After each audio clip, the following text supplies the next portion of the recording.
Well, thoughts for today. What is it? July 25th, 26th. It's a Tuesday, I know that. Oh, Lord, look at my hair. This is probably why y'all don't never see me. And I'm behind some Microsoft poster or something. But these are my thoughts for today.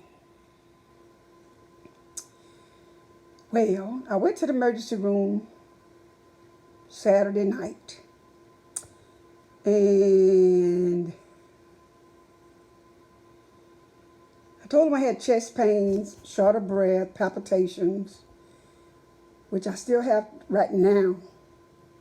So I should have known not to go there because ERs never, well, I said never, but that ain't right. ERs seldom get to the real issue of why you're hurting. They told me to call my heart doctor and my gastro doctor. I called both, and I was waiting on the schedulers. The heart doctor called me today. I'm sorry, her scheduler, Dr. Cherry Miller. Her scheduler called me about an hour ago. And she said that the earliest the doctor can get me in is September the 7th.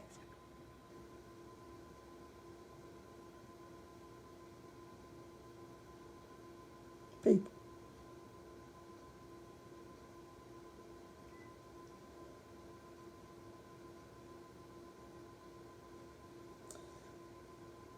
I went to my neurologist today and complained about my low blood pressures. Usually when I'm sitting here, my blood pressure is like 85 over say 40, 36. And I have to really move, especially when I'm dialyzing, because I have to take my blood pressure every 30 minutes. So I had to sit up, move around, shake my body as if I was a young teen to get my blood pressure up because the kidney doctor, my nephrologist, doesn't like when I'm dialyzing my BP numbers below 100 at the top, and he didn't give me any restrictions for the others. Normally, my bottom number is usually between 45 and 55 while I'm dialyzing. So I really have to move a lot. But then like lately, I haven't been feeling well. So I just been putting the numbers in that I get. Excuse me if my throat is dry.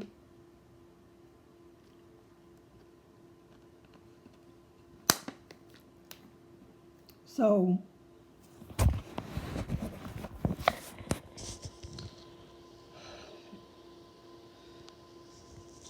I'm still waiting on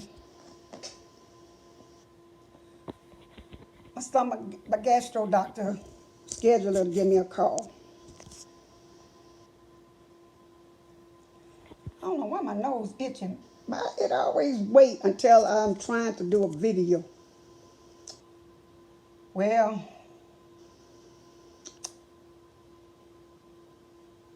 right now my husband just took my grandson to work, and they put out the garbage, and he called me and asked me what I want, and I told him to eat. And I'm just sitting here asking myself, why all of these problems with being a lupus patient? So then the lupus attacked my kidneys, so I had to go on dialysis. But I went a long time after I got my fistula, before I actually started dialysis. So God has been good to me. I really can't complain. I'm just mad. I can't complain. I ain't got no reason to complain because he has taken me through so much stuff. So then I had to have, look at me. Then you could tell I'm from the South, Beaumont, Texas. So then I had to have a hysterectomy, an aorta valve replacement, a gallbladder removal, appendix removal, and I can't get on the list, the active list. I'm on the list. I can't get on the active list for a kidney donor to get a kidney because I cannot walk 500 feet in 6 minutes. I think I did it in like 4 minutes and something. But most of that time I was sitting down because I almost fainted before it was time to do the walk. And so they made me use the walker. Well, whenever I use a walker, it really, really strains my arm muscles. I mean, really, really bad. And when it hurts so bad that I can't walk no more, I just sat down and tried to catch my breath and everything. But I'm like, just give me a chance. So Vanderbilt just kicked me off their list. And I said, well, just give me a chance to try again. And the doctor was just rude, rude, rude, rude, rude. But I'm used to that. But for some reason, that idiot made me mad. I said what I had to say, and I left. I ain't been back since. So I told you I went to my neurologist this morning, trying to figure out why I got these low blood pressures. So he told me to go back to the doctor at the University of Alabama, Birmingham, and schedule an appointment. He knows a lot of new common medications that they may can try with me. And as a lupus patient, I'm always using being prescribed a medicine that is in research. But the one medicine they really want me to try, my insurance, for some reason, no, they just don't cover research medicine of this caliber. It was I have to get it intravenously, I think 2 days a week or something like that. Well, a year later, they're coming back to that medication. And the lady at his office, his RN, nurse practitioner, she called and got me a prescription at Athens Hospital where I can go in and get a blood test done so they can see what my IAB numbers are. Now, I know one of my doctors tracked that number, but I forgot. So I had to get the test again. But she's going to call back to my insurance. And see, I had Blue Cross, Blue Shield Federal when I retired. And I kept that about, I think I worked for about a half a year as a substitute teacher. And then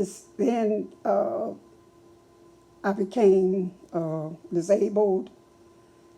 And so then I was on Social Security disability, which I still am on with my Blue Cross Blue Shield Federal. But when I became totally disabled, Medicare clicked in early. So now, when you be on disability, and get Medicare. Medicare becomes your prime. People, it sucks. Let me just say that. Sucks. But I think I talked about that once before, so I'm going to get off of that. Well, last week I noticed that my Blue Cross Blue Shield had PPO on my card. I've never had a PPO. I've always had full Blue Cross Blue Shield federal insurance. So now I'm all mad about that. So I'm trying to get myself calmed down so that I can go and take my time, pick up my cell phone, and call them and find out when did I get a PPO. Now let me tell you why I'm mad. PPOs are preferred providers. That means you can only see doctors that they cover. I never had a PPO because I know I was a lupus patient, and I would never, I would only go to doctors that were specific in that field. Lupus, you had to be the best in lupus. Then dialysis, I have to have the best in dialysis. Not the best out of the best out of the best. I mean a guy who does just dialysis. That's when I say best. I don't want no general practitioner. I don't want no internal medical doctor who's not one of the specialists. That's what I mean in that field. So now I got to work on that. So I still haven't gotten a call from a gastric doctor. So if you hear the phone ring, I'll probably pause this thing or cut it off altogether. But you see, lately when I talk for a long time, my throat gets really, really dry, and it begins to sound a little deeper than I already have a deep voice, you know.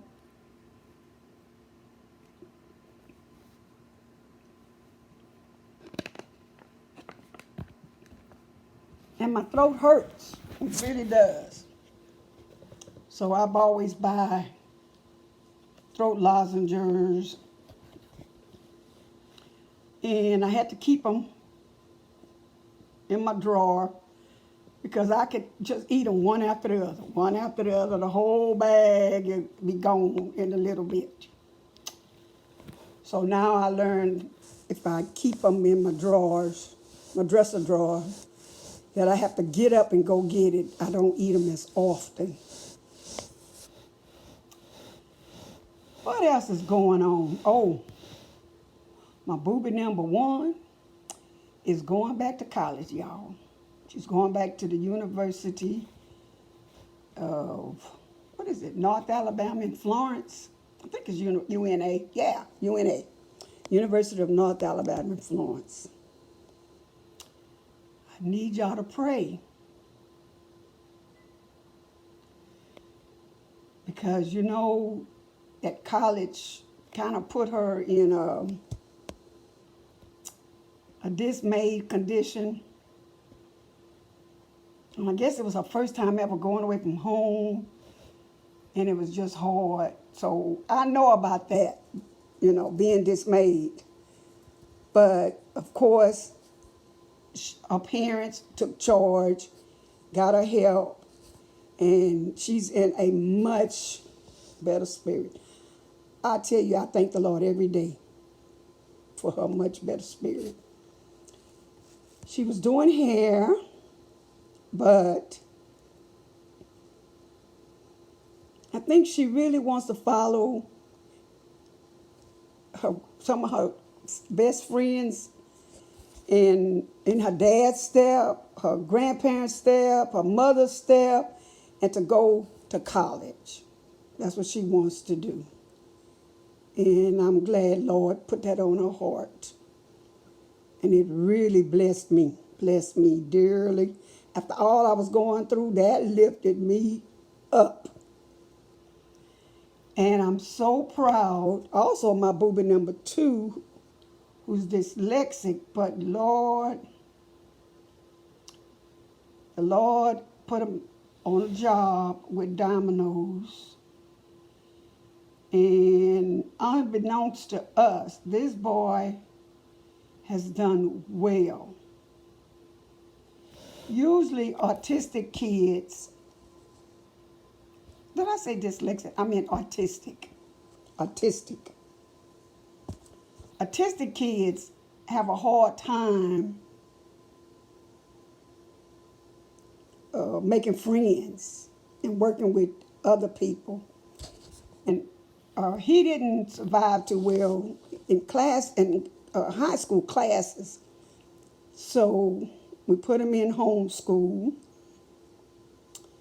And when he was turned 16, his dad got all the papers from the district, and they signed up for GED, and he passed it on the first time, all 5 classes. And that really blessed me, because if you look at the in-class grades, they don't look nothing like how well he did on his GED test. So he has knowledge that, I guess, when he's anxious in a classroom, that he just doesn't share.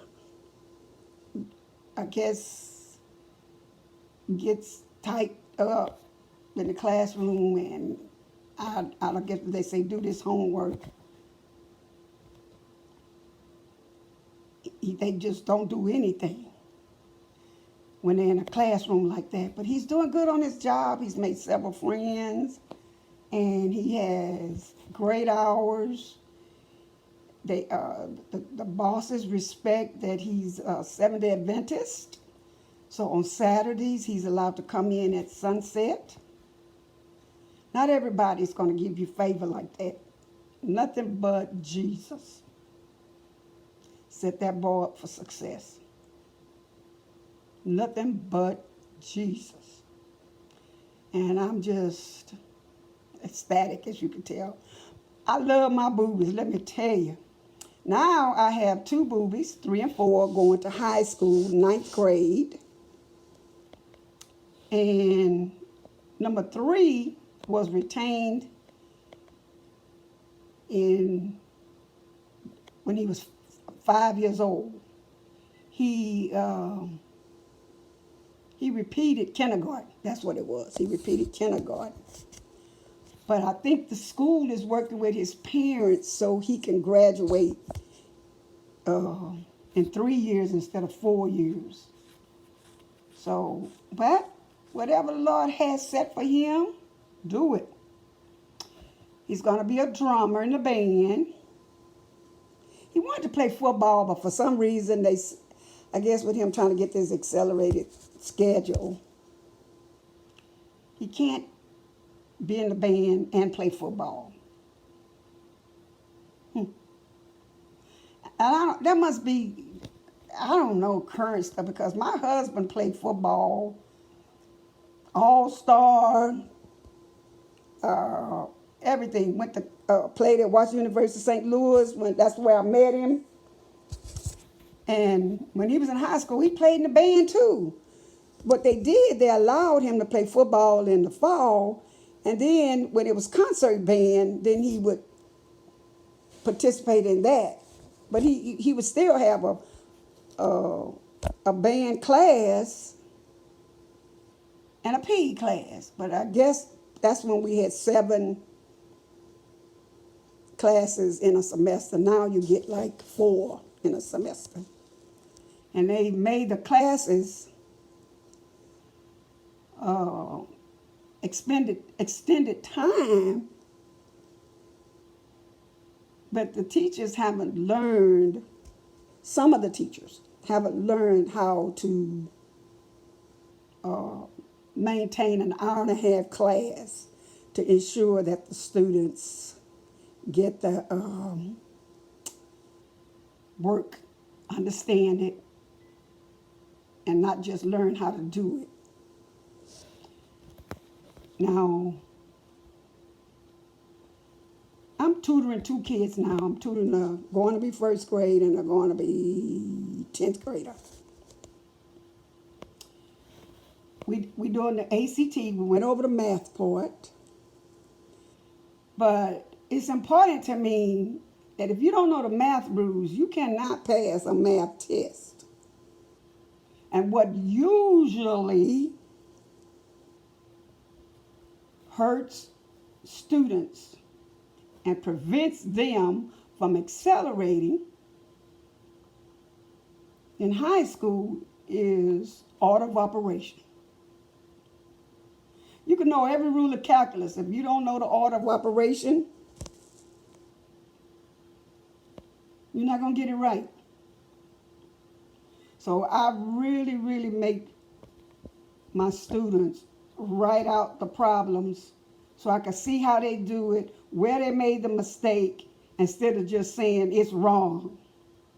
And 9 times out of 10, it's order of operation. Now we're working on the English portion of the ACT test. But if you don't know the rules of grammar, you're going to struggle. And how to use commas, colons, semicolons, slashes, dashes, etc.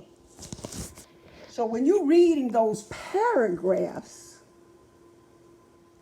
you got to understand when they give you 3 choices, and the current choice is no change, which is some a verbiage in between 2 commas. And I had to explain that if you could take that out and still have a sentence, which one of those you were going to choose. On an ACT test, there's always 2 answers that are just totally wrong. Totally wrong. So there's rules of test taking you have to also know, besides the knowledge of English or math or science, etc. The 5 sections of the ACT test. And the same thing arises on the SAT test. Order operations usually is the reason most people do bad on those standardized tests. Well, I guess my husband's back with my dinner. So I'm going to say goodbye. Have a great day. And may the Lord bless each and every one of you.